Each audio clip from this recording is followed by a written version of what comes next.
సొగసరి వారి grand sari exhibition factory prices కే mega sale weavers prices కే అందుబాటులోకి తీసుకొస్తున్నారు. సార్ ఆ కొండలు ఎక్కి దిగడానికి మనకే టైం పడుతుంది అన్నారు. వల్ల మీరు ట్రైనింగ్ వాళ్ళు నాలుగు చేయలేడు అనుకోండి. కానీ అక్కడ ఆదివాసులు గిరిజనులు ఎలాగ ఉండేవారండి సార్? అది నిజంగా సార్. మనం అనుకుంటాం మా దగ్గర ఒక 15-20 కేజీలు హవర్సాక్ పట్టుకొని ఇంత ట్రైన్ వేసుకొని ఒక వెపన్ పట్టుకొని వెళ్తుంటే మనం అలాగ అంటుంటాం. వాళ్ళు ఏంటంటే సార్ పెద్ద కర్రల్లో మూటలు పట్టుకొని పెద్ద పెద్ద కొండలు ఒక కాలు ఇలా వేస్తుంటే మనం ఎక్కలేము, ఒక స్టెప్ అలాగెక్కి పట్టా ఎక్కెళ్తాం. బికాజ్ ఆఫ్ వాళ్ళు ఏంటంటే పుట్టిన దగ్గర నుంచి ఆ టెరైన్ మీద అలవాటు పడిపోతుంది. ఆ శరీరం కూడా దానికి కష్టం అయిపోతుంది. ఇంకా అందువల్ల వాళ్ళు చేయగలుగుతున్నారని చెప్పి నేను చూసేవాడిని. సార్ ఏఓబీలో ఉన్నప్పుడు భూమికి ఎప్పుడైనా ఎక్స్చేంజ్ ఆఫ్ ఫైర్ జరిగాయి? ఏఓబీలోనూ పార్టిసిపేట్ చేయలేదు సార్. భూమికి వెళ్ళడమే కానీ నాకు ఎప్పుడు ఫేస్ అవ్వలేదు అలాంటి. ఓకే, తర్వాత ఎప్పుడు వచ్చారు సివిల్లో? నేను 98లో వచ్చేసాను సార్ లా అండ్ ఆర్డర్కి. వచ్చిన తర్వాత నాకు నిజంగా అప్పుడు రావడానికి నేను ఇక్కడికి రావడానికి కూడా కారణం ఒక ఇష్యూ చెప్తాను మీకు. ఆ ఇష్యూ వల్ల నేను ఇక్కడికి వచ్చాను. నేను ఇక్కడ రిజర్వ్ ఎస్ఐగా ఉండేటప్పుడు ఒక స్పెషల్ పార్టీ అని చెప్పేసి అప్పుడు మాకు డీజీపీ ఎజ్జే దొరగారు ఉండేటప్పుడు మాకు రాజారత్న నాయుడు గారు అని ఒక ఆయన ఉండేవారు. మాకు అప్పుడు కమాండెంట్ శ్రీకాకుళం. అప్పుడు శ్రీకాకుళం ఎస్పీ పూర్ణచంద్రరావు గారు అని ఆయన ఎస్పీ గారు ఉండేవారు. వీళ్ళందరూ కలిపి ఇప్పుడు ఎక్స్ట్రీమిజం బాగా ఎఫెక్టివ్గా ఉందని చెప్పేసి మంచి మాకు అక్కడ ట్రైనింగ్ నాకు ఎక్స్పీరియన్స్ ఉంది కాబట్టి నాకు ఒక టీం పెట్టినారు. అక్కడ కంబిరిగాం అని కాళేశీపొగ దగ్గర పలాస్ దగ్గర ఒక విలేజ్ ఉంది. కంబిరిగాం గనియా ఎర్రయ్య అని చెప్పేసి ఒక పెద్ద మోతిబరి రైతు ఉన్నాడు. ఆ స్టోరీ చెప్తాను. ఆయనకి ఆ పక్క ఫ్యామిలీకి ఇష్యూ వచ్చి అక్కడ ఆ పక్క ఫ్యామిలీ అతను నక్సలైట్లో చేరిపోయాడు. ఈ ఎర్రాయననే ఆ గ్రామ పెద్దనే మోతిబరిని చంపించడానికి జమీందారీ ఫ్యామిలీ అంటారు ఆయన. ఏ పోలీస్ స్టేషన్? పలాస్ కాశీబొగ్గ పోలీస్ స్టేషన్లో కంబిరిగాం విలేజ్, అదే నీలిభద్ర అని విలేజ్. నీలిభద్ర విలేజ్లో అక్కడ ఆయన దగ్గర పికెట్ వేస్తారు. ఆయన అప్పుడు మనకి ఎజ్జే దొరగారికి కూడా సమ్ డిస్టెంట్ రిలేషన్ ఉంది అంటారు ఆయన్ని. ఆయన దగ్గర వేస్తే అక్కడికి పికెట్ మీద అటాక్ అయిపోయింది. పికెట్ ఉండి ఆయన్ని పోలీసు ఉంటుండగా అటాక్ చేయడానికి వాళ్ళ ఇంటి మీద అటాక్ చేశారు. అది ఒరిస్సా బార్డర్లో ఉంటుంది. అవి లేదు, ఇంటి మీదకి అటాక్ చేస్తే అక్కడ మా పాపారావు అని ఒక హెడ్ కానిస్టేబుల్ కూడా చనిపోయాడు అటాక్లో. కానీ వాళ్ళ టార్గెట్ మిస్ అయి పారిపోయాడు. మన్మథరావు ఆయన గనియా ఎర్రయ్య కొడుకు మన్మథరావు అని చెప్పి తప్పించి పారిపోతే ఆ టైంలో ఇమీడియట్గా మా టీమ్స్ అన్నీ కూడా ఏ డైరెక్షన్లో వెళ్ళాలని మా సీనియర్ ఆఫీసర్స్ ప్లాన్ చెప్పారు. వెళ్ళాం. నేను వెళ్ళే టీము నాకు ఇచ్చింది బిగ్ టాస్క్ ఇచ్చారు. అంటే maximum there is a possibility, ఇక్కడ అటాక్ ఇచ్చారు కాబట్టి వీళ్ళు ఇంత గంటకి ఇంత నడగలరు కాబట్టి ఈ టైం అవుతుంది కాబట్టి మీరు ఈ టైంకి వెళ్తే మీకు దొరకడానికి ఛాన్సెస్ ఉన్నాయని చెప్పి మమ్మల్ని ఒరిస్సా వైపు నుంచి తీసుకొని వచ్చి నా టీంని అటు పంపించారు. ఎక్కడ పాయింట్, ఎగ్జిట్ పాయింట్ ఎక్కడ? అటు సైడ్ పర్లాకిమిడి వైపు నుంచి టువర్డ్స్ అటు నుంచి ఇటు వచ్చాను. ఎందుకంటే వీళ్ళు ఆంధ్రాలో అటాక్ ఇచ్చి టువర్డ్స్ ఒరిస్సా వైపు వెళ్ళిపోతున్నాను. మేము అట్టించి వస్తే అంటే మాకు మ్యాప్ ఉంటుంది, మాకు కంపాస్ ఉంటుంది, డైరెక్షన్ ఉంటుంది సార్. వీళ్ళు పాజిబిలిటీ ఇటు ఉన్నదని చెప్పి అక్కడ పంపిస్తే అక్కడ తెల్లవారుజాము 2-3 అప్పుడు అటాక్ అయింది. మాకు అక్కడికి వెళ్ళేటప్పటికి 9-10 అప్పటికి మార్నింగ్ ఆ పార్టీకి మాకు అటాక్ అయింది. కరెక్ట్గా గెస్ చేశారు. అంటే మా ఆఫీసులు ఇచ్చిన డైరెక్షన్ అంటే సో మెనీ పార్టీలు పంపించారు, కానీ మ్యాక్సిమం పాజిబిలిటీ ఉన్న ఏరియాలో నా పార్టీకి. ఓకే, అక్కడికి వెళ్ళిన తర్వాత కరెక్ట్గా వెళ్ళాం, డైరెక్ట్గా అటాక్ చేస్తాం. వాళ్ళకి మాకు చాలా యాక్షన్. డైరెక్ట్గా ఎదురయ్యారు, వాళ్ళు ఫేస్ అయిపోయారు, మేము వీళ్ళు ఇటు నుంచి వెళ్తున్నారు, ఒక దగ్గర ఆగి ఉన్నారు, ఆగి వాళ్ళు ఏదో చేస్తున్నారు. ఇంకా వర్షాలకు వచ్చాం, సేఫ్ జోన్కి వచ్చాం, వాళ్ళు ఫీలింగ్లో ఉన్నారు. మా పార్టీ ఇంకా అటు వచ్చాం. అక్కడ అయిన తర్వాత రాత్రి ఏ వెపన్లు అయితే పట్టుకెళ్ళిపోయారో అటాక్ చేసి పోలేదు, ఆ వెపన్లని పట్టించుకున్నాం. అంటే ముగ్గురు చనిపోయారా? వాళ్ళు చనిపోవడం కాదు, మొత్తం అటాక్ అయింది. వాళ్ళకి ఎక్స్చేంజ్ ఆఫ్ ఫైర్ అయింది. మొత్తం వెపనరీ అంతా తీసుకొచ్చాము మేము. అంటే వాళ్ళు పారిపోయారు మొత్తం గ్యాంగ్ అంతా పారిపోయారు. కానీ ఆ స్టోరీ అక్కడ అయిన తర్వాత అది అక్కడ శ్రీకాకుళం జిల్లాలో జరిగింది. మా పూర్ణచంద్రరావు గారు అని కమిషనర్ గారు అప్పుడు ఉండేవారు, ఎస్పీ గారు. అప్పుడు ఉంటేప్పుడు నువ్వు ఎక్కడ ఉండడం కాదు, నువ్వు డీజీ గారు నేను చెప్తాను, నువ్వు ఇలాగొస్తే ఇంకా ఎఫెక్టివ్గా ఉంటుంది మాకు అని చెప్పేసి సార్ నాకు నువ్వు వచ్చి రా అని చెప్పి మీరు నెంబరు అది ఆర్ఎస్ఐగా డీజీ గారి దగ్గర నన్ను తీసుకుని వెళ్ళి ఆయనతో ఒక ఆర్డర్ ఇప్పించి నీకు వచ్చాను, నువ్వు అన్నీ ఎలిజిబుల్ ఉన్నా 2 months రా అని చెప్తే ఆ విధంగా నేను 98లో లా అండ్ ఆర్డర్కి వచ్చాను. ఆ ఇన్సిడెంట్ వల్ల వచ్చాను. ఆ ఇన్సిడెంట్లో 3 గంటలకు అటాక్ అయితే మళ్ళీ వితిన్ 12 అవర్స్లో మళ్ళీ వాళ్ళని అటాక్ చేసి మన వెపన్లు మళ్ళీ వెనక పట్టుకొచ్చారు. అది నాకు మంచి క్యాష్ రివార్డ్ అది ఇచ్చారు డీజీ గారు. అక్కడ ఛాంబర్ పిలిపించి హైదరాబాద్లో ఇచ్చేదారు గారు, అదొకటి సార్. ఆ విధంగా వచ్చాను. వచ్చిన తర్వాత లాండ్ ఆర్డర్లో చాలా Mandasa police station, Narsipatnam, first posting ఎక్కడ? మందసా సార్. మందసాల అప్పటికి ముందు మూమెంట్ ఉంది కదా, బాగా ఉంది. ఆ మూమెంట్ ఉందని చెప్పి అక్కడ నాకు పోస్టింగ్ చేశారు. అక్కడ ఉండేది, అక్కడ కూడా గట్టిగా చేస్తాం. అప్పుడు ఏంటంటే సార్, ప్రజలకి అక్కడ మందసా ఉద్దానం ఏరియాలో ఏమంటే సార్, వాళ్ళకి ఈ క్యాజు నట్స్ బిజినెస్ కొంత పంట పండుతుంది. ఆ క్యాజు పండినప్పుడే వాళ్ళకి పని ఉంటుంది ఆ సమ్మర్లోనే, మిగతా టైం అంతా పని ఉండదు. చాలామంది ఈ అండమాను, కాండ్లాకి అటు వలస వెళ్ళిపోతుంటారు పాపం వాళ్ళు. మిగతా అప్పుడు పని లేకపోవడం వల్ల వీళ్ళు ఏం చేస్తుంటారంటే, కొంతమంది వచ్చి కమ్యూనిస్టులు అని చెప్పి వీళ్ళని చెప్పేసి కొంతమంది వీళ్ళని అట్రాక్ట్ చేసి అటువైపు తీసుకెళ్తుంటారు. అందువల్ల కొంతమంది యూత్ అందులో జాయిన్ అయిపోవడం జరిగింది. మరి అటువైపు వెళ్లకుండా ఆ భావజాలం ప్రభావం చూపకుండా ఉండాలి అనుకుంటే సార్, అప్పుడు మన కొన్ని పల్లెటూరు ప్రాంతాల్లో కొంత పెత్తందారీ వ్యవస్థ అని చెప్పేసి, ఇక్కడ కొంతమంది వాళ్ళకి సరైన ఉపాధి లేకపోవడం, వాళ్ళకి ఎడ్యుకేట్ చేయలేకపోవడం, పేదరికం, పని లేదు సార్. అక్కడ పని ఉండదు, జీడిపక్కులు కొడితేనే అక్కడ పని ఆ ప్రాంతాల్లో, మిగతా ఏం పని ఉండదు. ఒక పక్క కొండలు, ఒక పక్క జీడి తోటలు, అంతే, ఇంకేం లేదు. అందువల్ల నేను ఆలోచించాను, వీళ్ళు ఎంత కుర్రవాళ్ళు మంచి పర్సనాలిటీగా ఉంటారు అటువైపు ఉద్దానం సైడ్, చాలా బాగుంటారు. కానీ అటువైపు రాంగ్ స్టెప్ వేసి కేసుల్లో ఇన్వాల్వ్ అయిపోయి బాగా లైఫ్ పాడు చేసుకుంటుంటారు. నాకు ఇప్పుడు చాలామంది సెలక్షన్కి వచ్చేవారు, నాకు ఇప్పటికీ తెలుసు. అక్కడ చిన్నారావు అని చెప్పి మాకనాపల్లి అని విలేజ్ అని మంచి నేషనల్ కబడ్డీ ప్లేయర్, ఆయన సెలెక్ట్ అయ్యాడు పోలీస్ డిపార్ట్మెంట్లో, కేసు ఉందని చెప్పి జాబ్ పోయింది. అయ్యో, ఇప్పుడు అలాగే ఉండిపోయాడు. సార్ మందసాల ఎంతకాలం పనిచేస్తారండి? నేను మందసాలో 1 year వర్క్ చేశాను. 1 year పనిచేస్తారు కదా. మందసాల టౌన్లోనే పోలీస్ స్టేషన్, టౌన్ కదా, మండల హెడ్ క్వార్టర్. సరే, గున్నయ్య గారు కోవా తిన్నారా? గున్నయ్య గారు కోవా ఓకే సార్, అది మేకపాలతో చేస్తారని చెప్పి అది కొద్దిగా ఫేమస్. అక్కడ ఎప్పుడైనా మాకు ఎవరన్నా మా గెస్ట్ వస్తే అదే అడుగుతుంటారు, మేము ఎక్కడికి వెళ్ళి నా గెస్ట్కి అదే ఆఫర్ చేసేవాళ్ళం. అదే మంచిది సార్. ఓకే, తర్వాత మందసా తర్వాత నర్సన్నపేట వచ్చాను సార్. నర్సన్నపేటలో కొద్దిగా రోజులు చేశాను, 1 year. అది తర్వాత మళ్ళీ ఆ అట్మాస్ఫియర్ ఉన్నదని కాశీబొగ్గకి మళ్ళీ నన్ను వేశారు. మీకు చెప్పాను కదా, శ్రీనివాసరావు గాంధీ ఇష్యూ తర్వాత మళ్ళీ అక్కడ నన్ను వేశారు. అక్కడ నేను 4 years ఉండిపోయాను సార్ కాశీబొగ్గలో. మీకు అక్కడ ఒక పెక్యులర్ స్టోరీ, ఇందాక చెప్పాను, పికెట్ అటాక్ చేసి పోలీసుకి వెళ్ళిపోయినా, అక్కడ ఇంకో స్టోరీ జరిగింది. అక్కడ గనియా ఎర్రయ్య అని చెప్పేసి ఒక పెద్ద ఆయన ఉండేవాడు. పక్కనే సిగులపల్లి ఆదినారాయణ అని చెప్పేసి, ఇద్దరు ఒకే ఊరు, నీలిభద్ర గ్రామం, పలాస మండలం నీలిభద్ర గ్రామంలో గనియా ఎర్రయ్య అని ఒక పెద్ద కుటుంబం. వాళ్ళకి సంబంధించిన డిస్టెంట్ రిలేషన్ అవుతారు సిగులపల్లి ఆదినారాయణ. వీళ్ళిద్దరూ వస్తున్నారు. వాళ్ళకి రైవలరీ ఉంది. రైవలరీ ఉండడం వల్ల వీళ్ళు బజార్కి వెళ్ళి గనియా ఎర్రయ్య, సిగిలిపల్లి చిన్నబాబు కొడుకు ఆదినారాయణ ఇద్దరు బజార్కి వెళ్ళి వస్తుంటే, గనియా ఎర్రయ్య కొడుకు మన్మథరావు అని చెప్పి వీళ్ళిద్దరు వెళ్ళి వచ్చి తోవకాసి సిగిలిపల్లి చిన్నబాబుని మర్డర్ చేస్తారు. సిగిలిపల్లి చిన్నబాబు తండ్రి మర్డర్ అయినప్పుడు కొడుకు ఆదినారాయణ చాలా చిన్నవాడు అయినప్పుడు ఎంత వేడుకున్నా వీళ్ళు వదలలేదు, అక్కడ చంపేశారు. అప్పుడు వీళ్ళు వచ్చేసారు, వాళ్ళ మీద కేసు పెట్టారు. ఈ ఆదినారాయణ అనేవాడు అలాగలాగా అప్పటికి ఆయనకి 12 సంవత్సరాలు ఎంత, అక్కడ వాళ్ళ ఊరు నుంచి బ్రాహ్మణతర్లోనే ఒక విలేజ్కి వెళ్ళడానికి నడుచుకొని బజార్కి వెళ్ళి తెచ్చుకుని తోవలో వాళ్ళకి మట్టి రోడ్లో అయిందనమాట, 2 గ్రామాల మధ్యలో. అది కక్ష పెట్టుకొని, వాళ్ళ నాన్న చంపారని కక్ష పెట్టుకొని ఈ కుర్రవాడు ఆ కేసులో శిక్ష పడుతుంది ఏమని చెప్పేసి అన్ని రోజులు చూశాడంట. అని తర్వాత నాకు తెలిసింది, ఆదినారాయణ కుర్రవాడు ఆ గనియా చెప్పాడు కదండి, అప్పటికి ఆయనకి శిక్ష పడలేదు, కేసు కొట్టేశారు. ఆ కేసు మర్డర్ కేసు.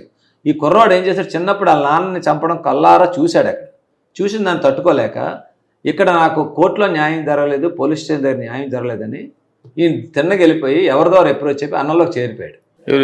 ఆదినారాయణ తండ్రిని చంపారు కదా, కొడుకు చట్టం శిక్షించలేదని చెప్పేసి అన్నంలోకి వెళ్ళిపోయాడు. వాళ్ళు సపోర్ట్ తీసుకొని నీలిభద్ర నక్సలైట్లు అటాక్ చేస్తారని తెలిసి పోలీసులు పికెట్ పెట్టారు. అప్పుడు నక్సలైట్లు తీసుకొని వచ్చి వాళ్ళ ఇంటి పక్కన ఉండే వాళ్ళ తండ్రిని చంపిన వాళ్ళ మీద అటాక్ చేయించాడు. ఓకే, మీకు అర్థమైందా?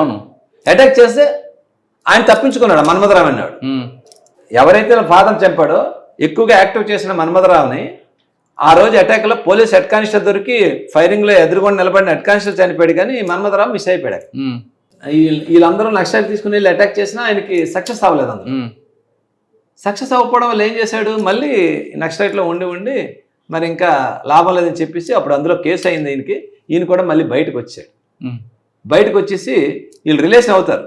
ఎవరైతే ఫాదర్ని చంపాడో, అంటే ఫాదర్ని చంపినా వీళ్ళ ఫాదర్ చనిపోయాడు ఎర్రయ్య, కానీ వాళ్ళ కొడుకు ఉన్నాడు. ఆ కొడుకే వాళ్ళ నాన్న, వాళ్ళ నాన్న ఈ కొడుకు ఉన్నారు, ఈ చనిపోయిన నాన్న ఈ కొడుకు ఉన్నారు. వాళ్ళ ఫాదర్ జనరల్గా చనిపోయాడు, వీళ్ళ ఫాదర్ ఏమో మర్డర్లో చనిపోయాడు.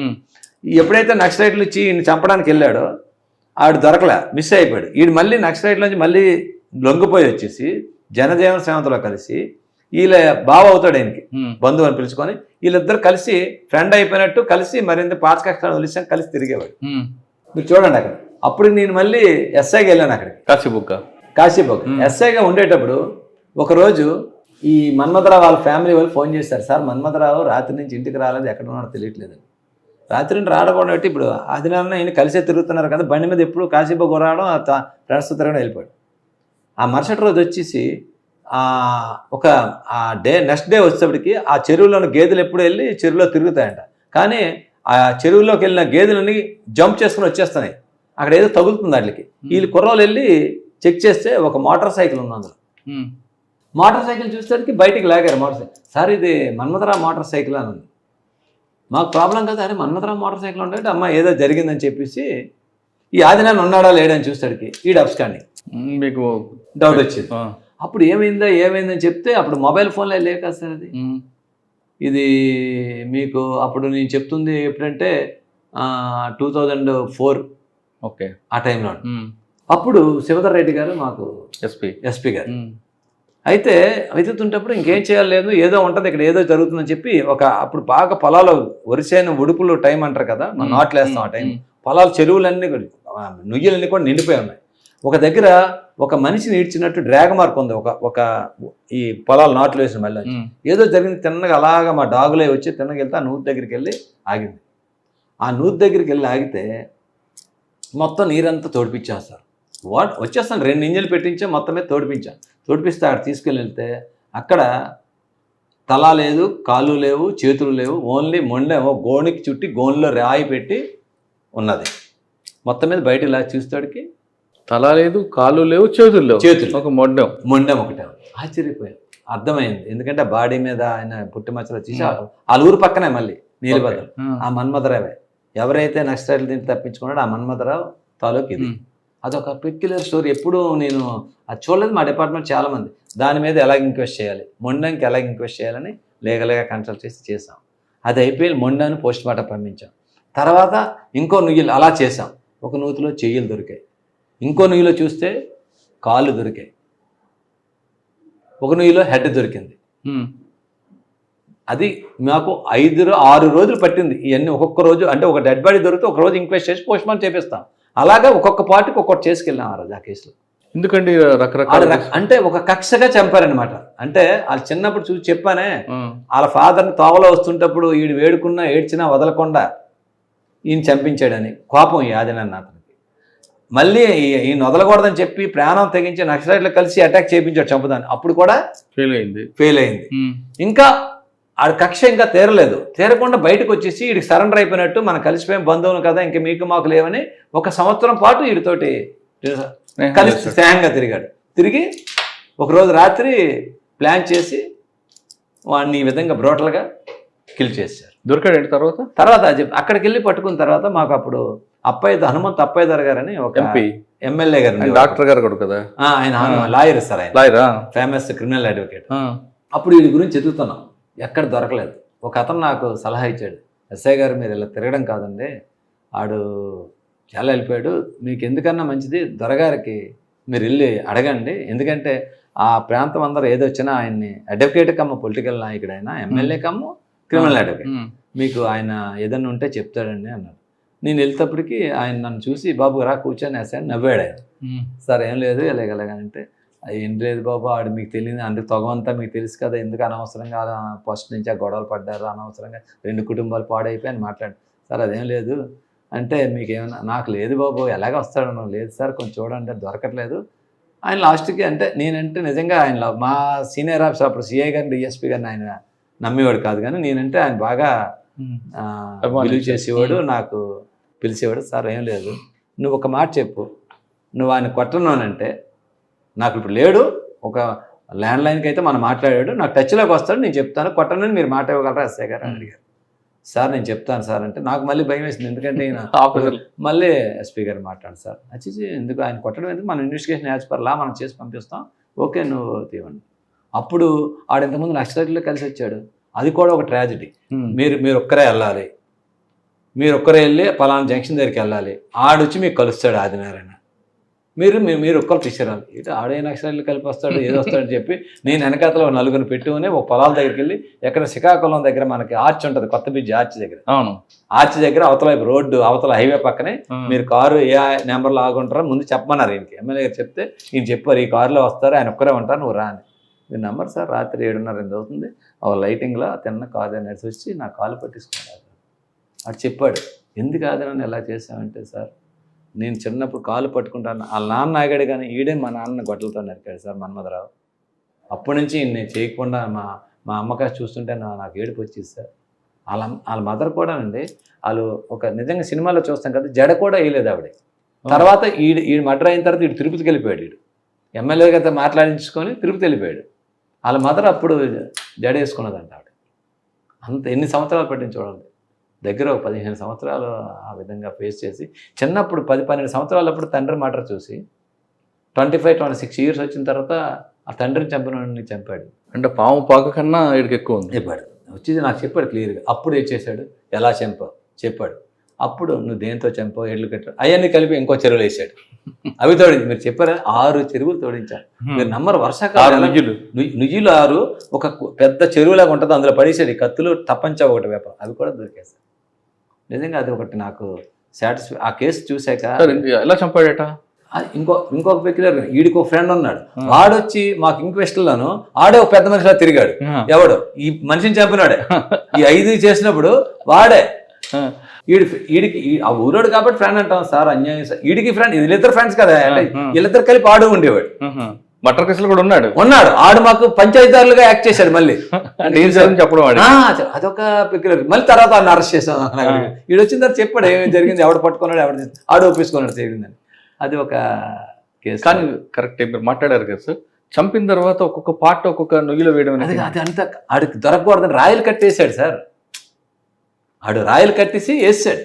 కరెక్ట్, బాడీని మొత్తం వేయకుండా పార్ట్ కసి అలా చంపాలని చెప్పి నేను అడిగాను, ఎందుకు అంత మోటలుగా అంటే, సార్ ఇంకా మామూలు చంపకూడదు సార్, మా నాన్నని మీకు తెలియదు సార్, నేను కాలు పట్టుకొని ఏడుస్తాను, కాలుతో తన్నేసాడు సార్, నేను పొలంలో తుల్లిపోయాను సార్. అప్పుడు ఆడు 12 సంవత్సరాల బాయ్. అప్పుడు సార్ ఇప్పుడు మీరు అడగలేపారా, ఇదే మన్మథరావు ఆదినారాయణని మన్మథరావు కొడుకు మళ్ళీ పొగ పెట్టుకున్నాడు. అదే నేను అడిగాను. ఆడు అన్నాడు సార్, మీరు చంపేయండి సార్, నేను వెంకటేశ్వర స్వామి దగ్గరికి వెళ్ళిపోయాను సార్. వెళ్ళిపోయాడు చెన్నై ఎక్కడికి వెళ్ళిపోదాం అనుకున్నాడట. అక్కడ తిరుపతిలో గుండు కొట్టించుకున్నాడు. తిరుపతి వెళ్ళిపోయి చెన్నై సైడ్ ఎక్కడ పనికి వలస వెళ్ళిపోదాం అనుకున్నాను సార్. ఇంకా నాకేముంది సార్, నా జీవితం లేదు ఇంకా అలాగా అనుకొని వెళ్ళిపోతే, దొరగారు నీకేం అవ్వదు రా అని చెప్పి నాకు పిలిచారు సార్, మీ గురించి చెప్పారు సార్, కొట్టర్లేని కానీ అంటే వచ్చాను సార్, మీరు చంపేయండి సార్, తప్పు అన్నీ చెప్పారు సార్. తర్వాత కన్విక్షన్ వచ్చిందండి. ఆ కన్విక్షన్ అంటే కేసులో వీళ్ళు మళ్ళీ కాంప్రమైజ్ అయిపోయారు. ఇప్పుడు ఉన్నాడు మన్మథరావుకి అన్నయ్య ఉన్నాడు, తేజేశ్వరరావు అని చెప్పేసి. చౌదరి తేజేశ్వరరావు కాదు కదా, తేజేశ్వరరావు కాదు, గనియా తేజేశ్వరరావు అని వీళ్ళ అన్నయ్య ఉన్నాడు. ఆయన కొంచెం ఈ తమ్ముడు పార్టిసిపేట్ చేసి అన్నయ్య లేదు, అయిపోయి 2 కుటుంబాల్లో ఈడు చంపుకున్నాడు మీ నాన్నని, నువ్వు వీళ్ళు చేస్తావు ఇప్పటికైనా కలిసి ఉన్నాడు ఏదో వాళ్ళు మాట్లాడుకున్నారని విన్నాను. తర్వాత కానీ ఇప్పటికి తగ్గిద్దా ఇంకొంత కంటిన్యూ? మరి ఇప్పటికైతే ఆదినారాయణ వాళ్ళు అక్కడ ఉన్నారు, కానీ నాకు తెలిసి 2 ఫ్యామిలీస్కి కూడా దాని టేస్ట్ చూశారు. ఎక్కడి వరకు వెళ్ళిపోయారు చూశారు కదా, మావోయిస్టులు తీసుకొచ్చి అటాకులు చేసుకున్నాం, అంతవరకు వెళ్ళిపోయారు ఆ ఇష్యూ. మీకు అర్థమైంది కదా స్టోరీ. అది ఆ స్టోరీ ఒకటి నాకు కాశీబొగ్గలో ఒక ఎక్స్పీరియన్స్ సార్ చేశారు. కాశీబొగ్గ దగ్గర ఇంకొక ఊరు ఉంటుంది మావోయిస్టుల ప్రభావిత ప్రాంతం, అక్కడ ఎక్కువగా స్తూపాలు కూడా కనిపిస్తుంది. బడ్డపాడు, ఆ ఊరు మీద మీ ప్రభావం చూపించారు. బడ్డపాడు అక్కడ ఉన్నారు సార్. ఇప్పుడు నాకు తెలిసి అక్కడ త్రిలోచనరావు అని చెప్పేసి, ఆడ బొడ్డు సుధాకర్ అని చెప్పేసి, ఆ పెద్ద మనుషులు వెంకట్రావు, వీళ్ళందరూ నాకు తెలుసు సార్. నాతో నేను డైరెక్ట్గా వాళ్ళతో వెళ్ళేవాడిని. వాళ్ళకి ఏంటంటే పూర్వం ఆ సిద్ధాంతాలు నమ్మేవారని చెప్పున్నారు, కానీ ఇప్పుడు అంతా ఎడ్యుకేట్ అయిపోయారు సార్. ఇప్పుడు అటువైపు ఎవరు వాళ్ళు ఇప్పుడు ఉన్న యూత్ అది వెళ్ళట్లేదు, అంతా డెవలప్ అయింది సార్ ఆ ఏరియా అంతా కూడా. పూర్వం వాళ్ళు ఏంటంటే ఒక విధమైన ట్రాన్స్లో ఉండేవారు, వీళ్ళంతా మనకి భూస్వాములు బడాబాబులు మన న్యాయం చేయరని అంటారు. కానీ ఇప్పుడు ఆ పద్ధతులు మారే, పబ్లిక్గా ఎలక్షన్లో పార్టిసిపేట్ చేస్తున్నారు. ఆడ మాకనాపల్లి అని, బొడ్డపాడు అని, మామిడిపల్లి అని చెప్పేసి ఇవన్నీ విలేజ్లన్నీ కూడా మీకు పలాసలో 5 పంచాయతీలు ఉంటాయి, రంగోయి, మాకనాపల్లి, ఈ వీళ్ళ బడ్డపాడు ఈ పంచాయతీలన్నీ కూడా డెవలప్ అయ్యాయి సార్. అందరూ కూడా చదువుకుంటున్నారు, చాలా మంది ఇప్పుడు ఉద్యోగాలు కూడా చేసుకుంటున్నారు. ఓకే. కాకపోతే ఏంటంటే వలస వెళ్ళిపోతుంటారు, ఎందుకంటే వాళ్ళు జీడి పంట కొబ్బరి పంట తప్పితే ఇంకా వాళ్ళకి ఆధారం లేదు. అందువల్ల ఎక్కువ మంది వలస వెళ్ళిపోయి బతుకుతుంటారు ఆ ప్రాంతంలో, ఎక్కువ వద్దాన ప్రాంతం. ఓకే అది సార్. సార్ తర్వాత ఎక్కడికి వచ్చారండి? కాసేపు నేను కాశీబుగ్గ అయిపోయిన తర్వాత శ్రీకాకుళం 2 టౌన్కి వచ్చాను సార్. శ్రీకాకుళం 2 టౌన్లో కొన్ని రోజులు చేశాను. అది టౌన్ అట్మాస్ఫియర్ అంతా మీకు తెలుసు. అయిన తర్వాత విశాఖపట్నం 2 టౌన్ కొన్ని రోజులు వచ్చాను. సార్ శ్రీకాకుళం టౌన్లో మీకు మెమరబుల్ చెప్పండి. రౌడీజం కనిపిస్తుంటది, బలగా మీకు అక్కడ బలగా అక్కడ రౌడీజం ఉన్నారు సార్. అక్కడ ఆర్మర్ డెకాయిటీస్ అవి మీకు పులిటి తాలాడని చెప్పేసి క్రిమినల్ గ్యాంగ్స్ ఉంటాయి సార్. మీకు అక్కడ హాస్పిటల్ పక్కనే మీకు శాంతినగర్ కాలనీ అవి ఉంటాయి. ఆ పక్కకు వచ్చి కొన్ని గ్యాంగ్స్ ఆపరేట్ చేశాయని చెప్పేసి మేము ఉంటప్పుడు కూడా 2-3 అటెంప్ట్లు చేశారు, గొడవలు అయ్యి. వాళ్ళని మీకు ఆ పులిటి తాళాల్లో చాలామంది అలా ఒక ప్రొఫెషనల్గా ఒక గ్యాంగ్ నైట్ అయితే ఒక బ్యాచ్ బయలుదేరి వెళ్తుంటారు.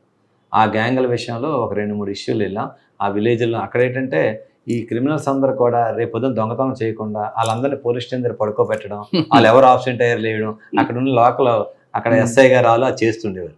ఈ రోజు మీ స్టేషన్లో ఎవరు మేము మిస్ అయ్యారని చెప్తే ఆడి నేరం చేసి ఉంటారని మాకు ఐడెంటిఫై అయ్యేది. కానీ సమ్మర్లో వాళ్ళు ఎక్కువ ఏంటంటే వాళ్ళు రెల్లి కమ్యూనిటీ అవ్వడం వల్ల వాళ్ళు ఎక్కువ తోటలు కొనుక్కొని సమ్మర్లో మామిడి తోటలోకి వెళ్ళిపోతారు. దాన్ని అడ్వాంటేజ్గా తీసుకొని పగలంతా తోట పని చూస్తారు, రాత్రులు దొంగతనాలు వస్తుంటారు. ఆ విధంగా వెళ్తుంటప్పుడు మీరు నెంబర్ మాకు ఒక సీన్లోను ఒక చిన్నబాడం అని కాశీబుగ్గల దగ్గర ఒక విలేజ్ ఉండేటప్పుడు ఆ విలేజ్ దగ్గర నేరం అయినప్పుడు ఒక మన గావంచ దాన్ని ఏమంటారు సార్, ఎర్రది ఉంటుంది కదా, అది ఒకటి దొరికింది. నేనేం చేశాను, అక్కడికి వెళ్ళి ఆ విలేజ్ దగ్గరికి వెళ్ళి పులిటి విలేజ్లోకి, బాబు ఇది ఎవరిది ఉందో చూడండి, నా నెంబర్ కూడా ఆ స్కూల్ డోర్ మీద రాసి వచ్చాను. మీరు నెంబర్ సార్ 2 days తర్వాత సార్ మీ దగ్గర నేరం చేసిన పలానా వాళ్ళు సార్, మీరు వాళ్ళు పట్టుకుంటే మీకు వచ్చేదన్నారు. ఆడు ఫోన్ చేశాడు ఒక అతను. అప్పుడు మొబైల్ వచ్చాయి, నా ఫోన్ చేశాడు 2 టౌన్లో. వెళ్ళి పట్టుకుంటే అప్పటికి ఆడు మొత్తం సార్ మా బ్యాచ్ అంతా ఏమైనా చేసాం సార్. శ్రీకాకుళంలో మనకి ఇక్కడ అడపాక అని విలేజ్ ఉంటుంది. అదపాక అది సెటిల్మెంట్ ఏరియా. వాళ్ళ మూమెంట్ ఎక్కువ శ్రీకాకుళం ఉంటుందా చుట్టుపక్కల ఉండేది? వాళ్ళు ఎక్కువ ఇప్పుడు హైవేకి వస్తారు సార్, లారీ ఎక్కిపోతారు. లారీ ఎక్కిపోయి హైవేలోనే ఏదో ఒక విలేజ్ దగ్గర దిగిపోయి హైవే పక్కన ఉన్న విలేజ్ల మీద వాళ్ళు ఏంటంటే బాగా ఫిట్గా ఉంటారు. షార్ట్లు వేసుకుంటే ఈ పంచిన లింగిని ఇలా కడతారు కదా, ఫిట్గా కట్టేసుకొని ధన్మని వస్తారు. అవసరమైతే మనం ఆ టైంలో పట్టుకుంటే అటాక్ కూడా చేస్తారు మనకి.